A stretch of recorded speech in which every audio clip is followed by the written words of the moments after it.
गलती से अगर नए हो तो सब्सक्राइब करो, वो जो लाल वाला बटन है उस पर अपने जीजा जी फेंक के मारो या फूफा जी, मुझे नहीं पता, बस क्लिक हो जाना चाहिए। अब मैं भी जा रहा हूँ। मुझे मेरे एक फ्रेंड ने रिसेंटली मुझे कॉल किया कि उसने सिप खुलवानी है 10,000 रुपए की अपने न्यूबॉर्न बच्चे के लिए। तो उसने पूछा कि उसे कौन से म्यूचुअल फंड में पैसे इन्वेस्ट करने चाहिए और जब उसका न्यूबॉर्न 20 साल का हो जाएगा तो वो अमाउंट कितना हो जाएगा। तो मैं उसे म्यूचुअल फंड एक्सप्लेन करने लग गया। इस पर उसने मुझसे काफी क्वेश्चंस पूछे कि 20 साल में रिटर्न कितना होगा, अगर उतने पैसे मुझे नहीं मिले तो, अगर मैं पैसे निकालूं और उस वक्त मार्केट डाउन हुई तो क्या होगा, पैसे निकालने पर टैक्स कितना लगेगा एंड सो ऑन। मुझे लगता है कि ये सवाल आपके भी मन में होंगे, तो मैं इन सारे क्वेश्चंस के आंसर बहुत ही सिंप्लीफाइड वे में एक्सप्लेन करूंगा। तो इस वीडियो को पूरा देखिएगा, इसके बाद सिप के रिगार्डिंग आपके मन में कोई डाउट नहीं आएगा।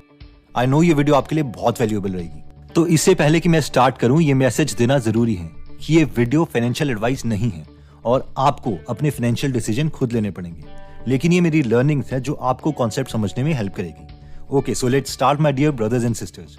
तो सबसे पहले सबसे बेसिक क्वेश्चन से स्टार्ट करते हैं। क्वेश्चन नंबर 1, म्यूचुअल फंड्स हैं क्या और कौन कौन से हैं? तो म्यूचुअल फंड का बेसिक मतलब है कि काफी सारे लोग मिलकर एक प्रोफेशनल को पैसे देंगे और वो प्रोफेशनल अपनी समझ से कंपनीज में पैसे इन्वेस्ट करेगा और जितना प्रॉफिट या लॉस होगा वो सब में उसी रेशो में बांट दिया जाएगा जिस हिसाब से हमने पैसे इन्वेस्ट किए हैं। तो म्यूचुअल फंड्स बेसिकली 2 तरीके के होते हैं, actively managed and passively managed mutual funds. Actively managed mutual funds वो हैं जिनमें प्रोफेशनल्स एक्टिवली हर रोज अपना टाइम स्पेंड कर रहे हैं नई नई कंपनीज के शेयर्स ढूंढने के लिए, और पैसिवली मैनेज्ड म्यूचुअल फंड्स वो हैं जिनमें पहले से कोई रूल सेट है कि किस तरीके से पैसे लगेंगे और इसकी वजह से प्रोफेशनल्स को अपना दिमाग नहीं लगाना पड़ता, जिसकी वजह से प्रोफेशनल्स इन फंड्स के लिए कम पैसे चार्ज करते हैं। एक एग्जांपल ले लेते हैं, ICICI prudential technology direct plan growth एक एक्टिवली मैनेज्ड म्यूचुअल फंड है जो हम यहाँ देख सकते हैं। यहाँ पर हम देख सकते हैं कि ये Infosys, HCL, Tech Mahindra, TCS जैसी कंपनीज में पैसे इन्वेस्ट कर रहा है। अगर हम इसमें फंड मैनेजमेंट में जाते हैं तो शंकरन नरेन,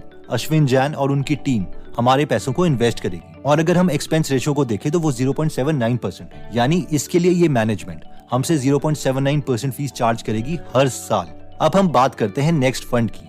ये है SBI Nifty index fund plan direct growth, जो कि एक पैसिवली मैनेज्ड म्यूचुअल फंड है, यानी एक रूल के अकॉर्डिंग इसमें पैसे इन्वेस्ट किए जाएंगे। और इस पर्टिकुलर केस में रूल ये है कि पैसे फंड मैनेजमेंट हमेशा इंडिया की टॉप 50 कंपनीज में ही लगाएगा, उनकी मार्केट कैपिटलाइजेशन के अकॉर्डिंग।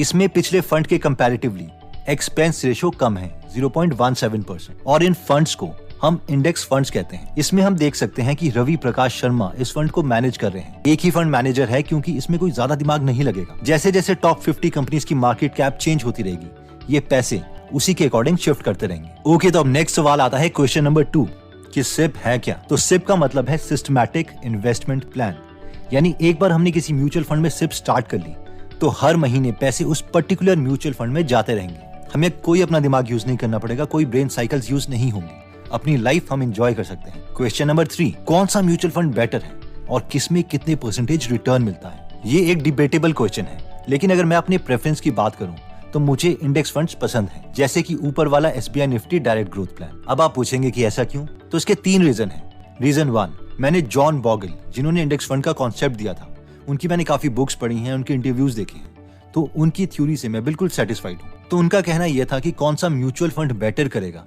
वो हम कह नहीं सकते, और काफी म्यूचुअल फंड्स बीच में बंद हो जाते हैं या किसी और म्यूचुअल फंड में मर्ज हो जाते हैं। तो इसीलिए क्यों हमें होशियारी मानी, चुपचाप से उतने परसेंटेज का रिटर्न ले लो जिससे आपके देश की टॉप कंपनीज ग्रो हो रही है। सेकंड रीजन मेरा म्यूचुअल फंड को पसंद करने का ये है कि वॉरेन बफेट ने प्रोटेजे पार्टनर्स नाम के म्यूचुअल फंड के साथ 7 करोड़ रुपए की शर्त लगाई थी कि लॉन्ग रन में actively managed mutual funds better perform नहीं कर सकते, और इसके लिए प्रोटेजे पार्टनर्स ने अपने टॉप 5 म्यूचुअल फंड्स चूज करे थे, और उनमें से एक भी म्यूचुअल फंड इंडेक्स फंड से बेटर नहीं कर पाया। तो जब दुनिया का बेस्ट इन्वेस्टर बोल रहा है कि इंडेक्स फंड में इन्वेस्ट कर लो, तो हम उनके खिलाफ क्यों जाएं? अब थर्ड रीजन मेरा निफ्टी 50 इंडेक्स फंड को पसंद करने का यह है कि वॉरेन बफेट ने 2 रूल्स दिए हैं इन्वेस्टिंग के। Rule number 1, never lose your money, और rule number 2, never forget rule number 1। तो इन शॉर्ट, वोलेटिलिटी की वजह से पैसे कम या ज्यादा तो होंगे, लेकिन परमानेंटली कभी हमारे पैसे जीरो नहीं होने चाहिए। तो ये दोनों प्रिंसिपल्स निफ्टी 50 इंडेक्स फंड में वैलिड होंगे, क्योंकि अगर हमारे देश की टॉप 50 कंपनीज ही फ्लॉप हो गई तो वैसे तो कोई और कंपनीज उन्हें रिप्लेस कर देगी, लेकिन उसका मतलब ये भी होगा कि कुछ ना कुछ बड़ा ही क्राइसिस चल रहा है, और अगर ऐसा हो रहा है तो सब कुछ बर्बाद ही हो रहा है। तो पैसे तो फिर किसी भी जगह सेफ नहीं होंगे। इसके अलावा अगर हम और इंडेक्स फंड्स के बारे में जानना चाहते हैं तो मैं आपको रेकमेंड करूंगा कि आप जॉन बॉगल की book the little book on common sense investing जरूर पढ़ें। अगर आप ये फ्री में पढ़ना या सुनना चाहते हैं तो गीगल एप्लीकेशन में ये बुक फ्री में अवेलेबल है। क्वेश्चन नंबर 4, अगर मेरे पास सिप को कंटिन्यू करने के लिए पैसे नहीं हुए तो मैं क्या करूंगा? तो जवाब ये है कि कुछ नहीं होगा। ये इन्वेस्टमेंट है, कोई बैंक की EMI नहीं कि हम पर केस कर दिया जाएगा। अब जब चाहे सिप बंद करवाओ, सिप स्टार्ट करो, 2-2 सिप चलाओ, 4 सिप स्टार्ट करो या एक साथ ज्यादा पैसे इन्वेस्ट कर दो किसी एक म्यूचुअल फंड में और जब चाहे पैसे निकाल लो। तो सिप से डरने की बिल्कुल जरूरत नहीं है। Question number 5, Nifty 50 index fund में हमें कितना रिटर्न मिलेगा? और अगर ये रिटर्न उतना नहीं आया तो पास्ट में ये देखा गया है कि ऑन एन एवरेज हमें 15% का रिटर्न मिल जाता है। लेकिन आप पूछोगे कि इसकी गारंटी क्या है? तो कोई गारंटी नहीं है। तो लॉजिक ये है कि 15% अगर नहीं, लेकिन फिर भी बैंक से ज्यादा तो हमें रिटर्न मिलना ही चाहिए, क्योंकि अगर बैंक में ज्यादा परसेंटेज रिटर्न मिल रहा होगा तो कोई भी बिजनेसमैन अपनी कंपनी क्यों चलाएगा? वो फिर बैंक में ही पैसे डाल के अपने पैसे ग्रो ना कर लें। इसलिए इंडिया की टॉप 50 कंपनीज का एवरेज रिटर्न 15% ना सही, लेकिन बैंक से तो ज्यादा ही होना चाहिए। क्वेश्चन नंबर 6, जो हर कमेंट में मुझसे पूछा जाता है कि जब मैं पैसे निकालूं और उस वक्त मार्केट डाउन हुई तो इसका जवाब यह है कि हम कुछ नहीं कर सकते, हमें वेट ही करना पड़ेगा और हो सकता है कि अगले 5 साल तक वेट करना पड़े, क्योंकि अगर हमने डाउन मार्केट में पैसे निकाल लिए फिर तो वो पेपर लॉस रियल लॉस बन जाएगा। इसलिए सारे इन्वेस्टर्स रेकमेंड करते हैं कि वो वाला अमाउंट कभी भी इन्वेस्ट मत करो जो लॉन्ग टर्म में हमें चाहिए। इसलिए 10 साल तो मिनिमम हमारा इन्वेस्टिंग पीरियड होना ही चाहिए। क्वेश्चन नंबर 7, कौन सा प्लेटफॉर्म बेटर है पैसे इन्वेस्ट करने के लिए? और अगर ये प्लेटफॉर्म हमारे पैसे चुरा के ले गया तो इसका जवाब है कि कोई भी प्लेटफॉर्म हम यूज कर सकते हैं, बस वो सेबी से रेगुलेटेड होना चाहिए। हम चाहे तो डायरेक्ट बैंक में जाकर उन्हें बोल सकते हैं कि हमें किस म्यूचुअल फंड में इन्वेस्ट करना है। फॉर एग्जाम्पल SBI में जाकर हम बोल सकते हैं कि हमें Nifty 50 index fund direct growth plan में इन्वेस्ट करना है और एक सिंपल फॉर्म भर के हम अपनी सिप स्टार्ट कर सकते हैं। ऑनलाइन प्लेटफॉर्म की बात करें तो मैं ग्रो यूज करता हूँ। इनका UI अच्छा है और ये म्यूचुअल फंड के लिए अभी कुछ पैसे चार्ज नहीं कर रहे। फिर भी अगर हमें डाउट है कि जिस प्लेटफॉर्म में हम म्यूचुअल फंड की सिप स्टार्ट कर रहे हैं, क्या वो पैसे उस प्लेटफॉर्म के पास ही तो नहीं रह गए या फिर वो एक्चुअल में उन पैसों को ट्रांसफर कर रहे हैं, तो लेट्स से कि हम SBI का Nifty 50 direct growth plan grow application से स्टार्ट करवाते हैं, तो हम SBI बैंक में जाकर अपना फोलियो नंबर दिखा सकते हैं और उन्हें पूछ सकते हैं कि हमारी कौन सी सिप चल रही है और उसमें उनके पास कितने पैसे डिपॉजिट हो रहे हैं हर महीने। तो जिन्हें नहीं पता, जब हमारी सिप स्टार्ट हो जाती है तो उसके बाद हमारी ईमेल आईडी पर एक PDF मिलती है जिसमें फोलियो नंबर दिया जाता है और ये PDF उस ऑर्गेनाइजेशन या बैंक से आती है जिसकी म्यूचुअल फंड स्कीम हमने ले रखी है। तो यही फोलियो नंबर हम बैंक में जाकर कंफर्म कर सकते हैं। क्वेश्चन नंबर 8, मैं सिप ही क्यों करूं? एक ही बार में पैसे इन्वेस्ट क्यों ना कर दूं?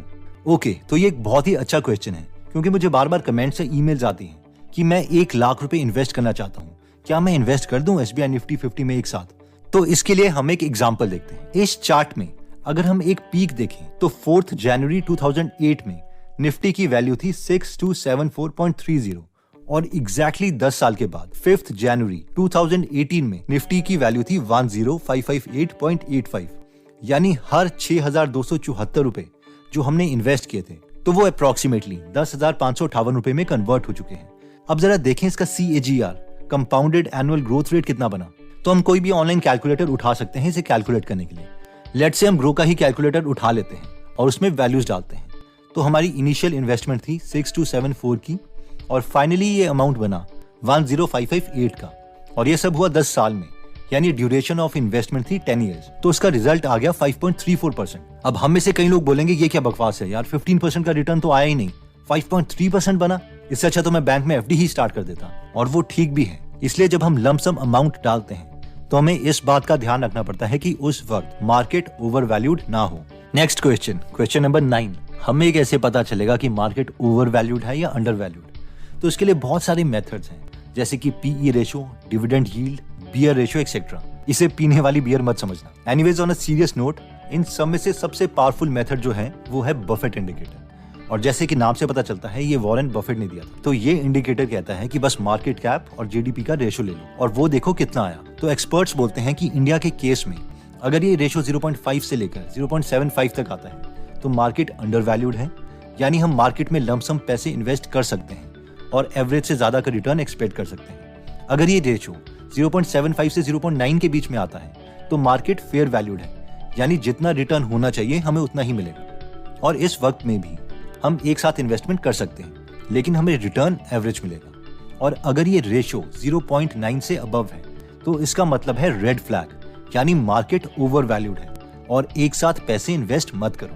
अब देखते हैं जरा 4 जनवरी 2008 को ये बफेट इंडिकेटर क्या कह रहा था। तो ऑनलाइन मुझे ये वेबसाइट मिली gurufocus.com। यहाँ पर दोनों वैल्यूज दी गई हैं, मार्केट कैप भी और जीडीपी भी। इसमें एग्जैक्ट डेट्स तो नहीं है लेकिन आसपास की डेट्स हैं, तो मार्केट उतनी चेंज नहीं हुई थी। तो हम 20 जनवरी 2008 में देखते हैं कि उस वक्त Indian GDP approximately 49870.90 billion rupees थी, जबकि मार्केट कैप 61906.10 बिलियन रुपीस था। तो अब अगर market cap to GDP ratio लेते हैं तो ये नंबर बनता है 61906.1 divided by 49870.90 is equal to 1.24, जो कि 0.9 से ज्यादा है। ऑब्वियसली ये ओवर वैल्यूड मार्केट थी और इस टाइम एक साथ पैसे इन्वेस्ट नहीं करने चाहिए। और यही रीजन है कि पिछले एग्जाम्पल में हमें 5.3% का रिटर्न मिला 15% के बजाय। तो अब आप में से जो लोग ये देखना चाहते हैं कि अभी मार्केट का स्टेटस क्या है, तो मार्केट कैप और जीडीपी का रेशियो बना 226109 divided by 190540 is equal to 1.18। तो मार्केट आज भी ओवर वैल्यूड है और एक साथ पैसे निफ्टी में लगाना लॉजिकल स्टेप नहीं रहेगा। और हाँ, जो हम में से सारे लोग अभी इन्वेस्ट कर रहे हैं और मार्केट क्योंकि इंक्रीज हो भी रही है, जिसकी वजह से उन्हें रिटर्न भी मिल रहा होगा, तो कुछ टाइम के बाद जरूर मार्केट की करेक्शन होगी, यानी अपनी ओरिजिनल पोजीशन में पहुंच जाएगी। तो जरा थोड़ा सोच समझ कर ही इन्वेस्ट करना। क्वेश्चन नंबर 10, तो क्या ये बेटर नहीं होगा कि हम सिप के बजाय हमेशा जब मार्केट अंडर वैल्यूड हो तभी इन्वेस्ट करें, क्योंकि ओवर वैल्यूड मार्केट के टाइम तो सिप की इंस्टॉलमेंट भी हमें नहीं देनी पड़ेगी। तो इसका आंसर है कि जब हम सिप में पैसे इन्वेस्ट करते हैं तो हम पीक में भी, यानी जब मार्केट ओवर वैल्यूड होती है तभी इन्वेस्ट कर रहे होते हैं, और बॉटम में, यानी मार्केट जब अंडर वैल्यूड होती है तभी इन्वेस्ट कर रहे होते हैं। और 10-20 साल तक जब हम सिप में इन्वेस्ट कर रहे होते हैं तो ऑन एन एवरेज एक ओवर वैल्यूड और एक अंडर वैल्यूड वाली पीक निकल गई होती है, इसलिए हमें एवरेज रिटर्न 12 से 15% तक का मिल जाता है। अब कई लोग सोचते हैं कि जब मार्केट अंडर वैल्यूड है तभी हम पैसे डालें और ओवर वैल्यूड मार्केट में निकाल के उसे एफडी में डाल दें। तो ये मेथड भी बहुत से लोग करते हैं और रिटर्न भी उन्हें अच्छा मिलता है, लेकिन इसमें हमें फिर एक्टिव रहना पड़ता है। हर रोज मार्केट चेक करनी पड़ेगी कि वो ओवर वैल्यूड है या अंडर वैल्यूड। और अभी तो सब बोल देंगे कि हाँ मैं कर लूंगा, लेकिन जब 10, 50, 300 दिन हो जाते हैं तो सब भूल जाते हैं। जो लोग लाइफ में मजा लेना चाहते हैं और इन्वेस्टमेंट में ज्यादा टाइम नहीं लगाना चाहते हैं, उनके लिए सिप ही बेटर है। क्वेश्चन नंबर 11, क्या मैं सिप और वन टाइम पेमेंट दोनों एक साथ कर सकता हूँ? आंसर, हाँ, इसमें कोई प्रॉब्लम नहीं है। आप एक सिप चला सकते हैं, 2 सिप चला सकते हैं, 2 से ज्यादा सिप चला सकते हैं। कोई भी परम्यूटेशन कॉम्बिनेशन जो आप सोच सकते हैं उसे आप कर सकते हैं। क्वेश्चन नंबर 12, मैंने सिप में पैसे इन्वेस्ट किए थे और मेरे पैसे तो कम हो रहे हैं, ये क्या बकवास है? ओके, तो इसे हम कहते हैं वोलेटिलिटी, यानी लोग अपने शेयर्स को बेचकर या खरीद कर शेयर का प्राइस कम या ज्यादा करते रहते हैं। तो इसका रियल एग्जांपल ले लेते हैं निफ्टी का रियल डेटा लेकर। तो इसमें सिर्फ 3 कॉलम है। सिप डेट, यानी जब हम पैसे इन्वेस्ट करे हैं, क्यूमुलेटिव इन्वेस्टेड अमाउंट, यानी अभी तक हमने कितने पैसे इन्वेस्ट कर चुके हैं, और मार्केट वैल्यू, यानी हमारी इन्वेस्टमेंट बढ़कर या कम होकर कितनी हो चुकी है। तो 1/1/2001 को हमने 10,000 रुपए इन्वेस्ट किए थे और उनकी मार्केट वैल्यू थी 10,000 रुपए। और एक महीने के बाद, यानी 1/2/2001 में हमने 10,000 रुपए और इन्वेस्ट किए, यानी टोटल हमने इन्वेस्ट कर दिए 20,000 रुपए, और इनकी मार्केट वैल्यू होगी 20,836 रुपए। तो इस वक्त हम खुश होंगे कि चलो कुछ पैसे तो बने। लेकिन अगर आप 2/4/2001 को देखोगे तो आपके 40,000 रुपए 35,828 रुपए में कन्वर्ट हो चुके हैं। 2/7/2001 को देखोगे तो आपके 70,000 64,220 में कन्वर्ट हो गए। और ये है वोलेटिलिटी, और इसी की वजह से सिर्फ हम कंटिन्यू नहीं कर पाते, क्योंकि हम सोचते हैं कि ये लॉस है, जबकि लॉस तभी होगा जब हम पैसे निकालेंगे। और असली में इसके एक रो तो 1 महीना है। 1 महीने में भी हर रोज आप अपना पोर्टफोलियो चेक करते रहोगे और वो कम ज्यादा होता रहेगा, इसलिए हम निराश होते रहेंगे। और ये 2 साल तक चलेगा। 2/6/2003 तक आपने 3 लाख रुपए इन्वेस्ट कर दिए हैं और इसकी मार्केट वैल्यू है 291,071। लेकिन 1/11/2004 में आपके 4,70,000 की वैल्यू 7,32,247 रुपए हो चुकी। इसे फास्ट फॉरवर्ड करते हैं 20 साल के बाद, तो 1/1/2021 तक आप 24,10,000 रुपए इन्वेस्ट कर चुके हो और इसकी वैल्यू हो चुकी है 1,27,49,334 रुपीज। और अगर हम इस वोलेटिलिटी से कंफर्टेबल नहीं है तो हमें इन्वेस्ट नहीं करना चाहिए। एक और चीज अगर आपने नोटिस किया होगा तो हमें फायदा तब होता है जब मार्केट अंडर वैल्यूड होती है, यानी डाउन होती है, और उस वक्त जब हम सिप में पैसे इन्वेस्ट करते हैं तो हमें ज्यादा NAVs मिलते हैं। तो एक चीज तो हम कर सकते हैं कि जब मार्केट डाउन है उस वक्त हम सिप तो चलने दें, लेकिन साथ में कुछ ज्यादा यूनिट्स खरीद ले निफ्टी 50 के, थोड़ी लमसम पेमेंट करके। क्वेश्चन नंबर 13, हमारे पैसे कितने हो जाएंगे अगर हम 10,000 रुपए की सिप स्टार्ट कर लेते हैं? तो अगेन डिपेंड करता है कि आप पैसे कब विड्रॉ करते हो। अगर आप ओवर वैल्यूड मार्केट में पैसे निकालोगे तो आपको थोड़ा ज्यादा रिटर्न मिलेगा, अंडर वैल्यूड मार्केट में पैसे निकालोगे तो रिटर्न कम मिलेगा। लेकिन ऑन एन एवरेज ऐसा देखा गया कि 15% तक हमें मिल जाता है। तो अगेन ये श्योरिटी नहीं है, फिर भी अगर हम देखना चाहते हैं तो हम कोई भी सिप कैलकुलेटर ऑनलाइन उठा सकते हैं और उसमें वैल्यूज डाल सकते हैं। फॉर एग्जाम्पल, अगर मैं इसमें मंथली इन्वेस्टमेंट 10,000 रुपीज डालता हूँ, रेट ऑफ इंटरेस्ट 15% डालता हूँ, जो मैं ऑलरेडी डिस्कस कर चुका हूँ कि ये कम और ज्यादा हो सकता है, और मैं टाइम 30 ईयर्स डाल देता हूँ, तो ये अमाउंट 14 करोड़ 1,96,012 रुपीज हो जाएगा। क्वेश्चन नंबर 14, अगर पहले ही हमारा गोल अचीव हो जाता है तो क्या करें? ओके, तो मान लेते हैं कि 20 साल की उम्र में आपने अपने रिटायरमेंट के लिए सेव करना स्टार्ट किया था 10,000 रुपए 30 सालों के लिए, और हमें पता था कि 15% के हिसाब से हमें 14 करोड़ रुपए के आसपास मिलने थे, और हो सकता है कि 3 साल से पहले ही मार्केट ओवर वैल्यूड हो जाए और आपके 14 करोड़ रुपए बन गए हों। तो अब सवाल आता है कि हम रुकें, पैसे और बढ़ने दें या फिर विड्रॉ कर लें? तो आंसर मेरी समझ से ये है कि हमें नहीं पता कि मार्केट आगे बढ़ेगी या कम होगी। तो जब गोल अचीव हो गया है तो लालच क्यों करनी, पैसे निकाल लो और एफडी में डाल दो, खत्म करो और अपनी लाइफ जियो। क्वेश्चन नंबर 15, पैसे निकालने पर हमें टैक्स कितना लगेगा? 2018 से पहले अगर कोई भी 1 साल तक अपने पैसे इक्विटी में इन्वेस्ट करता है तो उसे कोई टैक्स नहीं देना पड़ता था। लेकिन 2018 के बाद यूनियन बजट अमेंड हुआ, गवर्नमेंट को गुस्सा आ गया और इस पर भी टैक्स लगना स्टार्ट हो गया। तो अगर हम अपनी सिप बंद करवा लेते हैं 1 साल से पहले ही, पैसे निकाल लेते हैं, तो प्रॉफिट्स में हमें 15% का टैक्स देना पड़ेगा। इसके अलावा सेस और सरचार्ज तो है ही। और अगर 1 साल के बाद हम पैसे निकालते हैं तो 1 लाख से जो एक्स्ट्रा अमाउंट होगा उसमें हमें 10% का टैक्स देना पड़ेगा, एक्सक्लूडिंग सरचार्ज और सेस। तो आइए हम एक एग्जांपल ले लेते हैं। मान लीजिए आपने 2 नवंबर 2021 में सिप स्टार्ट करी थी 5,000 रुपए की, और 1 साल होने से जस्ट एक दिन पहले 31 अक्टूबर 2022 को आप सिप के सारे पैसे निकाल लेते हैं। तो सवाल ये है कि आपका कितना टैक्स होगा? अब क्योंकि हमारी सिप हर महीने की है और हम 12 महीने पैसे दे चुके हैं, यानी 12 × 5,000 = 60,000 रुपए हम दे चुके हैं, और लेट्स से कि उस वक्त इसकी मार्केट वैल्यू 1 लाख रुपए हो चुकी। तो क्योंकि हमने साल से पहले ही पैसे निकाल लिए हैं, तो ये गवर्नमेंट की नजरों में शॉर्ट टर्म कैपिटल गेन है, तो हमें 15% का टैक्स देना पड़ेगा अपने गेन पर। तो हमारा गेन हुआ, जो हमें पैसे मिले थे 1 लाख रुपए माइनस 60,000 रुपीज जो हमने पैसे इन्वेस्ट करे थे, यानी गेन हुआ 40,000 रुपए। तो 15% ऑफ 40,000 इज 6,000 रुपीज, और यही हमारा टैक्स है। लेकिन अगर हम पैसे 31 अक्टूबर 2022 के बजाय 5 नवंबर 2022 को निकालते हैं, यानी हमने पैसे 1 साल के बाद निकाले, तो हमारा लॉन्ग टर्म कैपिटल गेन हुआ और हमें 10% टैक्स देना पड़ेगा। तो अगर अभी हमारे सिप की वैल्यू 1 लाख रुपए ही है, तो सरकार बोलती है कि 1 लाख से ऊपर जो हमारा गेन होगा उस पर हमें 10% टैक्स देना पड़ेगा। तो इस केस में तो हमारा गेन ही 40,000 रुपए है, जिसका मतलब है कि हमें 0 टैक्स देना पड़ेगा।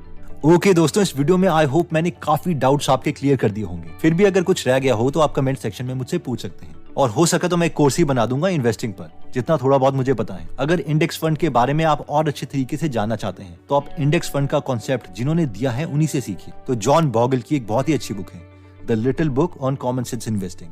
तो अगर आप चाहें तो उनकी बुक फ्री में हिंदी में पढ़ सकते हैं गीगल एप्लीकेशन पर। गीगल ऐप में इसके अलावा और भी बहुत सी नॉलेजेबल बुक्स हैं। तो अगर आप नॉलेज वाली चीजों में इंटरेस्टेड हो, ये एप्लीकेशन दोनों iOS और एंड्रॉइड में अवेलेबल है। दोस्तों, अगर आपको लगता है कि ये वीडियो आपके किसी फ्रेंड या फैमिली मेंबर की फाइनेंशियल नॉलेज को इंप्रूव कर सकती है, या सिप के रिगार्डिंग उनके डाउट्स को क्लियर कर सकती है, तो ये वीडियो आप उनके साथ जरूर शेयर करें। सब्सक्राइब करने के बाद बेल का बटन दबाना मत भूलिएगा। जल्द ही हम आपसे दोबारा मिलेंगे। जय हिंद।